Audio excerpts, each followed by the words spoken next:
Madam കഴിഞ്ഞ ദിവസം ഫുഡിനെ കുറിച്ചൊക്കെ കുറ്റം പറഞ്ഞല്ലോ. ഈ ബിരിയാണി പൊരിച്ചതും കരിച്ചതും ഒക്കെ ആണെങ്കിൽ ഓക്കെ എന്ന് പറയാം. ഈ സദ്യക്കൊക്കെ എന്താ കുഴപ്പം?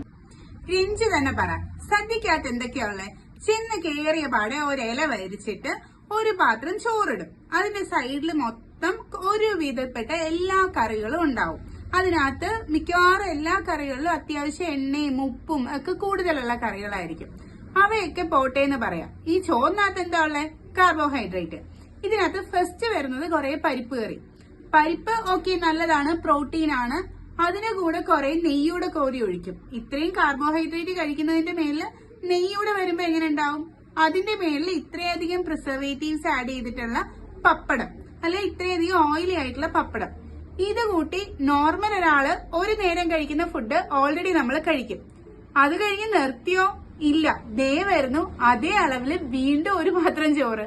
അതിന്റെ കൂടെ അടുത്ത് സാമ്പാറ്. സാമ്പാറിലെ കഷ്ണങ്ങളൊക്കെ നല്ലത് തന്നെയാണ്, ഒട്ടും നല്ലതല്ല എന്ന് പറയുന്നില്ല.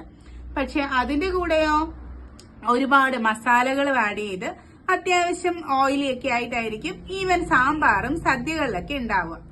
അത് കഴിഞ്ഞ് ദേ വരുന്നു മൂന്നാമത് അടുത്ത ഐറ്റം ഫുഡ്. അടുത്ത ഐറ്റം ചോറും അതുപോലെ തന്നെ അടുത്ത രസവും മോരും ഒക്കെ കൂട്ടി വീണ്ടും ചോറുണ്ണും.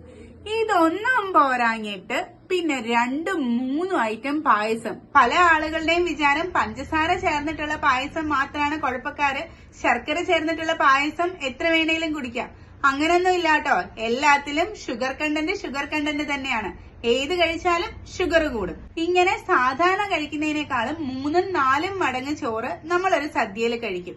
എന്നിട്ട് ഇതെല്ലാം കൂടെ കഴിച്ചിട്ട് നമ്മൾ ദേഹമാണെങ്കിൽ പണിയെടുക്കുന്നുണ്ടോ? ഇല്ല. സദ്യ കഴിച്ചതിന്റെ ക്ഷീണം മാറാൻ നല്ലൊരു ഉറക്കം അങ്ങ് പാസ്സാക്കും. ഈ ഫാറ്റ് എല്ലാം കൂടെ സ്റ്റോർ ചെയ്ത് ഇത് എന്ന് ഉരുക്കി തീർക്കാനാ? അതുകൊണ്ട് സദ്യ ഉണ്ണുമ്പോ സൂക്ഷിച്ചും കണ്ടുമൊക്കെ വേണം കേട്ടോ.